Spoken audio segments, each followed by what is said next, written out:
Hola, ¿qué tal, alumnos de segundo A y B?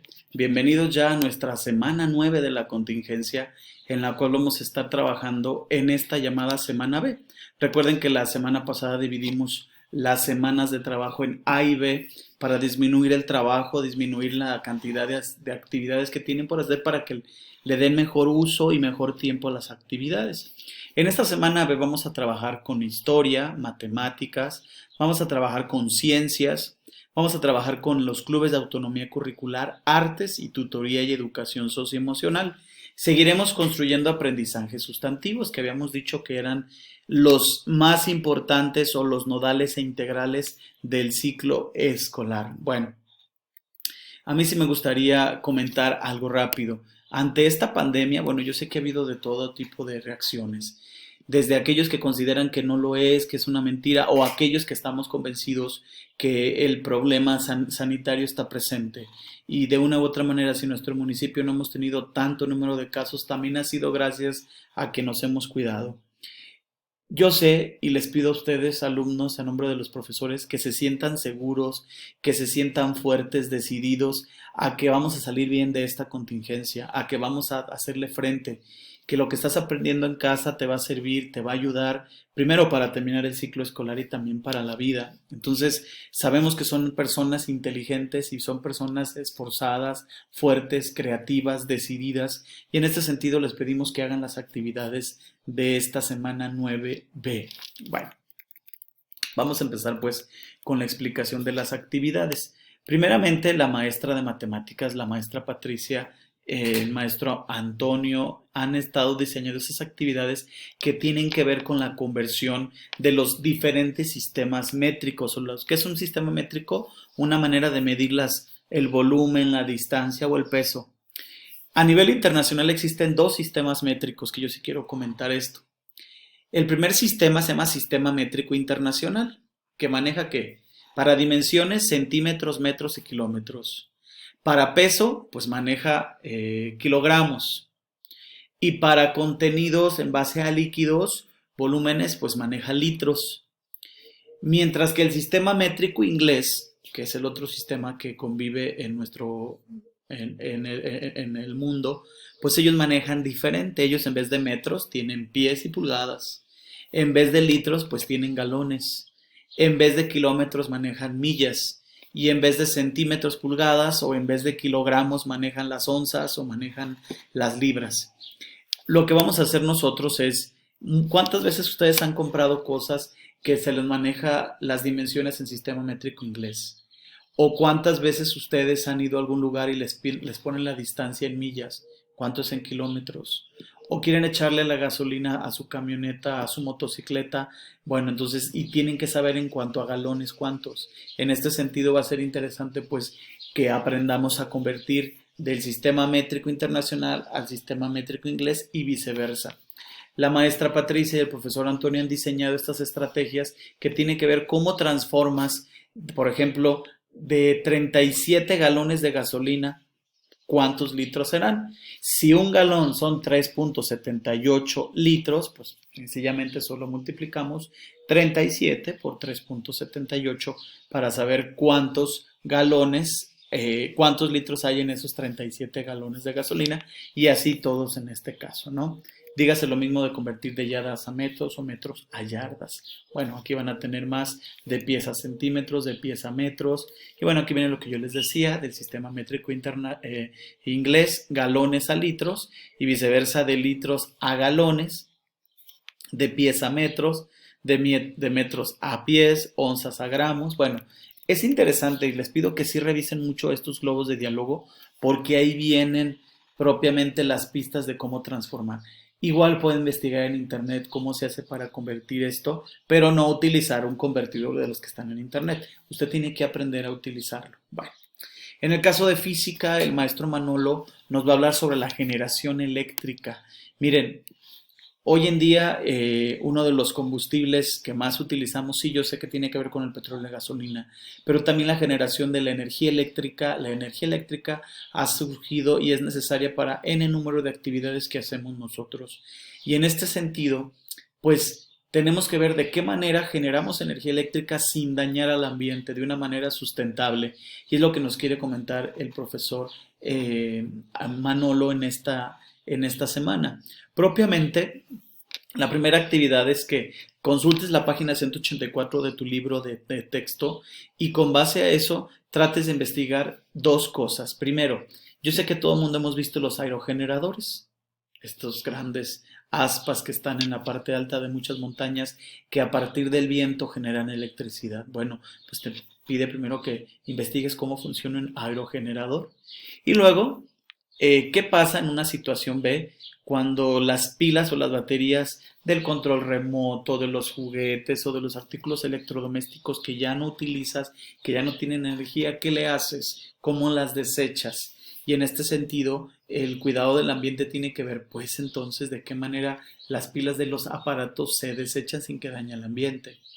Por último, te pide que investigues, que analices la página 185 a 191 de tu libro de texto.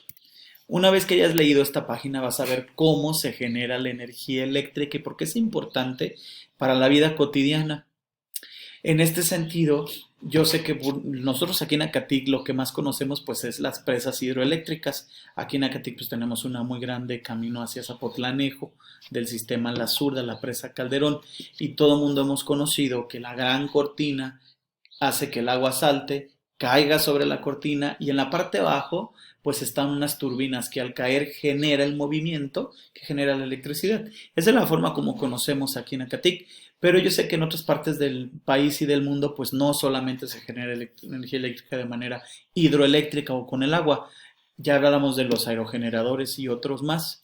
En este sentido, pues te pide que leas en esas páginas para que puedas completar este cuadro comparativo de cómo se transforma la energía, qué es corriente alterna y qué es corriente continua y qué funciones tiene hoy en día la energía eléctrica y cómo funcionan las llamadas centrales eléctricas. Bueno, con base a esto vas a terminar la última actividad, es hacer una reflexión, cómo el uso excesivo de la energía eléctrica también produce calentamiento global. Entonces, ¿qué han hecho algunos países para disminuir su uso o el gasto de la energía?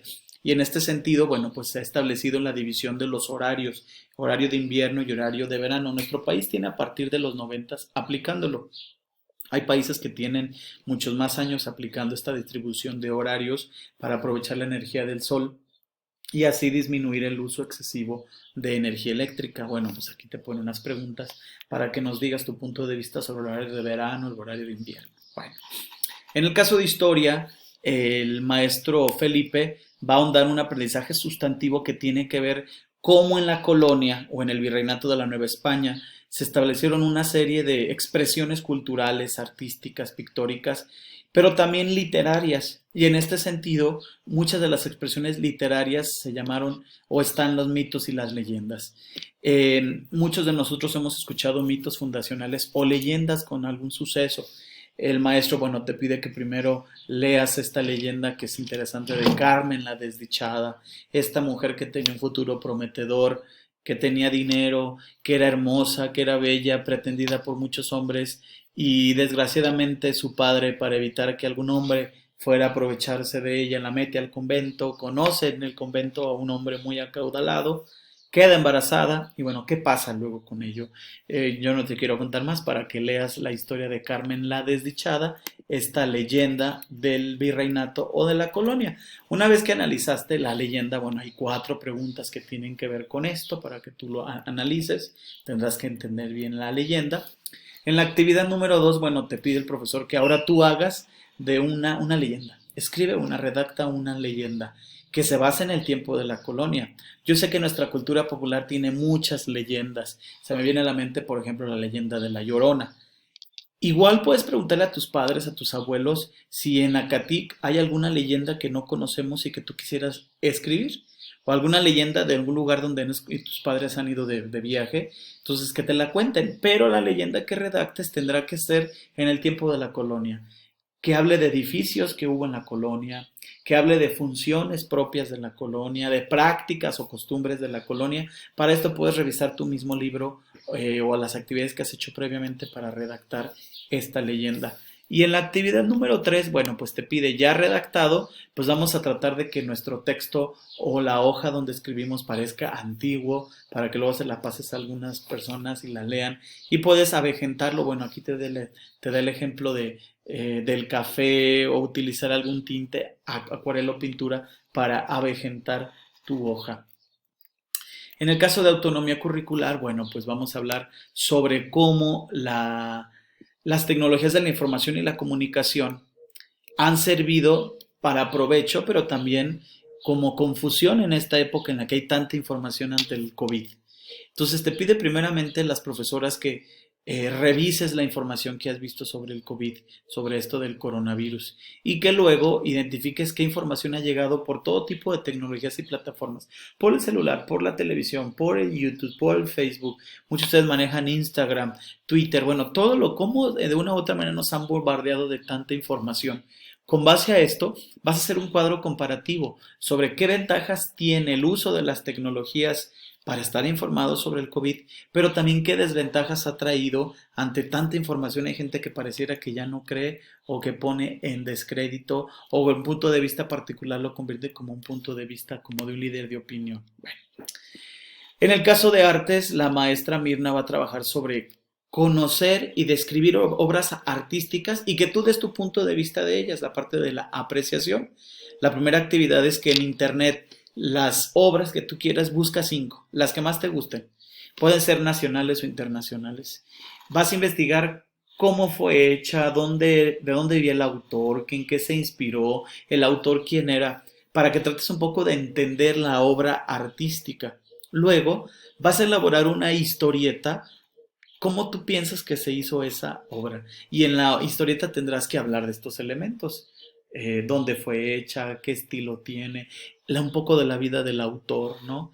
Y luego que des tu punto de vista. Te da un ejemplo un poco de la vida de Frida Kahlo y cómo fue su proceso para pintar estos cuadros tan famosos. Y por último, en el área de tutoría y educación socioemocional, hace una semana hablamos, híjole, sobre la empatía. Ante este bombardeo que tenemos, muchos de ustedes expresaban que se sentían ansiosos, tristes, deprimidos un poco por estar encerrados. Bueno, hablamos una semana de la empatía, que no eres el único que lo está sufriendo, que te puedes apoyar. Ahora vamos a hablar de la resiliencia, esta actitud que tenemos, que todos tenemos que frecuentar y fomentar, que tiene que ver con hacerle frente a las adversidades de la vida, no sentarnos a llorar. Tenemos que tomar el toro por los cuernos, como decimos, y hacerle frente a las decisiones que tengamos que tomar y las adversidades. De aquí el dibujo que tenemos de este hombre que está lloviendo, pero sabe que más allá viene un día soleado. Entonces, lo primero que vas a hacer es investigar qué es resiliencia y hacer el juego del ahorcado con tu familia. Saber si saben qué es resiliencia, si adivinan la palabra que tienes ahí es escondida y luego les expliques tú qué es resiliencia. En la actividad número 2, bueno, vas a pensar en 3 situaciones de tu vida que te han mostrado, que han sido muy difíciles para ti. ¿Y cómo fue que las venciste? ¿Con ayuda de quién y qué método seguiste? ¿Cómo afrontaste esa adversidad diaria? Y vas a hacer un dibujo de estas situaciones. Bueno, para que te des cuenta que sí, todos tenemos la capacidad de ser resilientes. Aquí te da un ejemplo, ¿no? Me sentía triste porque no me elegían para jugar fútbol, pues no sé, sin embargo me di cuenta que tengo habilidades para otros deportes y ahora me divierto jugando otros deportes, no solo fútbol. Resiliencia, hacerle frente a las adversidades de la vida y tratar de solucionarlas, no enfrascarme en la tristeza, ¿no? Que es algo que necesitamos todos. Yo lo dije al principio, sabemos que son personas, ustedes son jóvenes, inteligentes, con muchas capacidades y ahora les invitamos a que conozcan esta otra actitud que se llama resiliencia. Bueno, por último, recuerden que el ciclo escolar va a terminar de esta forma, a distancia, por eso estamos insistiendo mucho a aquellos alumnos que aún les hacen falta algunas actividades por entregar, que nos hagan favor de ingresar, pueden ingresar aquí o en los grupos de WhatsApp, darle clic aquí y los va a llevar directamente al Drive donde tenemos todos los cuadernillos de cada semana o preguntar o decirnos rápidamente qué necesita.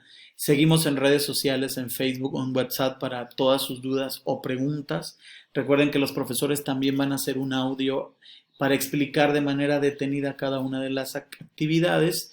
Recuerden que de una u otra manera estamos al contacto de ustedes en la medida que se acerquen. Cuídense mucho, estamos en contacto, seguimos aquí en redes para lo que necesiten. Adiós.